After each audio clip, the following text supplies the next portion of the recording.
नमस्कार विद्यार्थी मित्रांनो, एमपीएससी वायफाय स्टडी मध्ये आपलं सर्वांचं स्वागत. मित्रांनो, एमपीएससी अपडेट्स या सदराखाली आपण नेहमीच काहीतरी नवीनशील आणि नवीन बाजार चाललेलं किंवा एमपीएससी बद्दलचे अपडेट्स, नोकरी संदर्भ असेल अशा विविध स्तरामध्ये विद्यार्थ्याला उपयोगी पडेल असं आपलं चॅनल्स आणि विविध पुराव्यात देत असतं. मित्रांनो, अशीच आजची खबर आहे.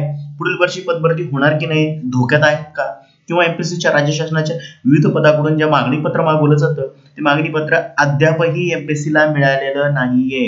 म्हणजे विचार करा मित्रांनो, ऑलमोस्ट ऑक्टोबर संपलेला जमा म्हणता येईल आपल्याला. ती 15 दिवस गेलेलेच ऑलरेडी 13 दिवस, आणि अद्याप जर आलं नसेल मित्रांनो, बघा मागणी पत्र आल्यानंतर बिंदू नियमावली सगळं ठरवून जेव्हा येतं ते टाकायला कमीत कमी 1 महिना लागतो.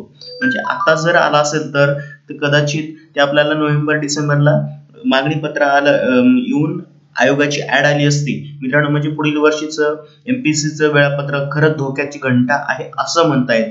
बघू आपल्याला काय करतंय, कारण त्या संदर्भात आज न्यूज आलेली आहे मित्रांनो दैनिक लोकसत्तामध्ये, आणि त्याचाच मी परामर्श आणि अंदाज घेऊन तुम्हाला बोलतोय मित्रांनो. बघा ही ती न्यूज आहे, तारीख बघू शकता, मंगळवार 13 ऑक्टोबर 2020. मित्रांनो, पुढील वर्षीची पदभरती प्रक्रिया धोक्यात. आरक्षणाचा प्रश्न असेल, पदभरतीचे निर्णय असेल किंवा कोरोनाची पार्श्वभूमी असेल, आणि त्या सगळ्यांचा काय म्हणता येईल, पदभरती किंवा अंदाज म्हणता येईल किंवा सगळ्यांचा एक गोळाबेरीज म्हणता येईल. शासनावर पडलेला आर्थिक बोजा. लक्षात येतं मित्रांनो, शासनावर पडलेला आर्थिक बोजा.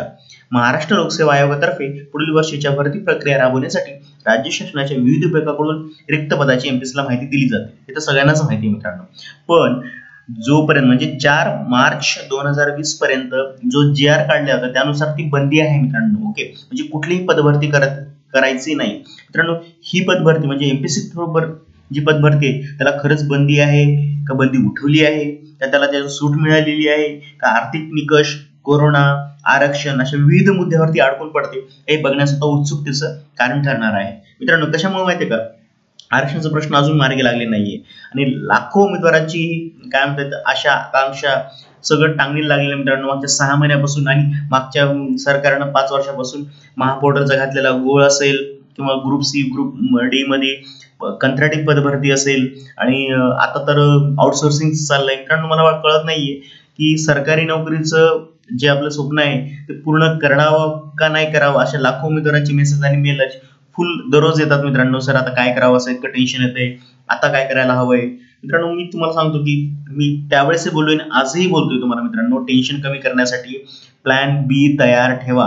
तुम्ही म्हणाल की सर शक्य नाहीये, जॉब नाही शक्य होत आता आणि अभ्यास होत नाही मित्रांनो.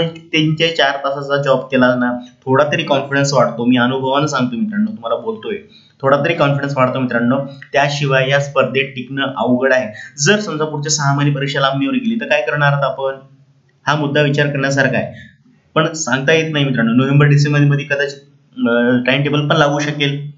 पुढची अपडेट असेल की एमपीएससी टाइम टेबल लगेच देईल. पुढील आठवड्यात आपलं सगळं पिक्चर क्लिअर होईल की नक्की काय चाललं आहे, बरोबर आहे मित्रांनो. तसेच नोव्हेंबर मध्ये तयार केलेल्या म्हणजे ऑलरेडी एमईएस असली, इंजिनिअरिंगची एक्झाम असेल किंवा 22 नोव्हेंबरला असणारी आपली कंबाईन पीएसआय एसटी जी एक्झाम असेल ती तर होणार की नाही ह्याच्यावर सुद्धा प्रश्नचिन्ह आहे. पण आयोग म्हणते की राज्य शासनाने फक्त आम्हाला जे एमपीएससी असेल म्हणजे 11 ऑक्टोबरची आपली राज्यसेवा असेल त्या संदर्भातच गाईडलाईन दिलेल्या आहेत. अजून याच दोन्ही पुढील होणाऱ्या नोव्हेंबर मध्ये होणाऱ्या परीक्षेचा कुठलाही निर्णय झाला नाही असं आयोग सांगतोय. पुढील वर्षीच्या भरती प्रक्रियेसाठी आयोगाकडून जुलैमध्येच मागणी पत्र देण्यात आलं होतं. सामाजिक व आर्थिक मागास आरक्षणाचा प्रश्न आहे, तसेच पदभरतीची बंदीचाही निर्णय आहे. त्यामुळे पदभरती बंदी उठवल्याशिवाय पुढील वर्षीची पदभरती प्रक्रिया एमपीएससीला राबवता येणार नाही. परिणामी पुढील वर्षीची भरती प्रक्रिया धोक्यात आली आहे. म्हणजे मित्रांनो, ही पदभरतीचं कधीपर्यंत चालणार आहे, मार्च 2021 पर्यंत. तसं त्यांनी 4 मेच्या जीआर मध्ये सांगितले मित्रांनो की पदभरती होणार नाही. आता जर एमपीएससीतून सूट भेटली असेल तर काय भेटणार ना, कारण ही पण पदभरतीच आहे आणि त्यात एसबीसीचा मुद्दा आहे, आरक्षण प्लस कोरोना, आणि सगळ्यात महत्वाचा मुद्दा म्हणजे आर्थिक चणचण जो शासनाला भाग पडते. आता जे गव्हर्नमेंट ऑफिसर किंवा आपले मित्र कलिग्स कोणी असेल तर बघा मित्रांनो, त्यांचे रेग्युलर पगार टप्प्याटप्प्यानं होत आहेत मित्रांनो. काही काही आरोग्य विभागाच्या मध्ये नर्सिंगचं मध्ये संप झाला, त्यांचे पगार वेळेवर होत नाहीयेत मित्रांनो. असा सगळा खेळखंडोबा झालेला आहे मित्रांनो.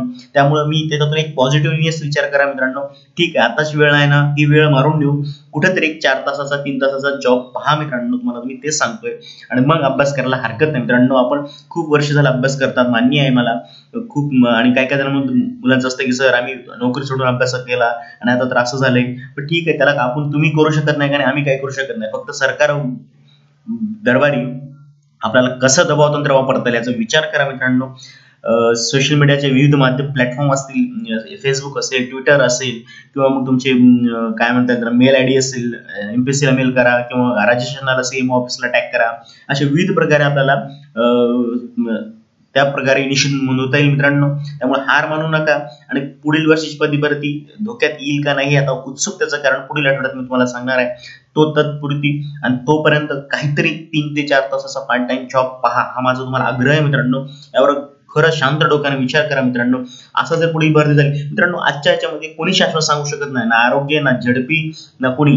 कारण एमपीएससी तिथंच काय खरं नाही, सरळ सेवाचं काय बोलणार.